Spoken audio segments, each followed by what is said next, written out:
Hello বন্ধুরা, ভীষণ ছোট্ট একটা ভিডিও নিয়ে তোমাদের সামনে হাজির হলাম। এই শাককে আমরা কলই শাক বলি। এটা অ্যাকচুয়ালি খেসারি শাক। আমি এই রেসিপিটা আমার ঠাকুমার থেকে শেখা। তোমরা কিভাবে রান্না করো নিশ্চয়ই জানাবে। প্রথমে আমি সামান্য চাল ভিজিয়ে রেখেছি, সে 1 চামচের মতো হবে, 1 চামচ 1.5 চামচ। তারপর সে ভেজানো চাল, আদা, কাঁচা লঙ্কা আমি পেস্ট করে নেব। শিলনোড়াতে বাটলে বেশি ভালো হয়, কিন্তু আমি মিক্সি জারেই পেস্ট করছি। তারপর আমি কড়াইতে কালো জিরে আর শুকনো লঙ্কা দিয়ে ফোড়ন দিয়ে দিলাম।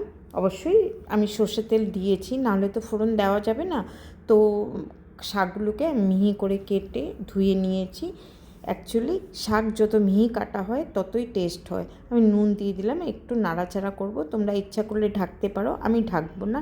ঢাকলেই শাকটার কালার অন্যরকম হয়ে যাবে।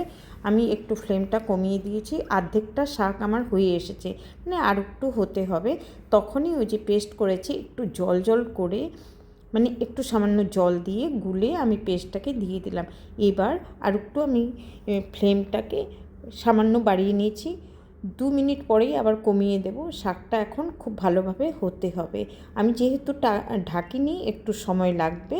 তো খুব ভালোভাবে নাড়াচাড়া করে দেখো হয়ে এসেছে। খুব ভালোভাবে নাড়াচাড়া করে আমি শুকিয়ে নিয়েছি।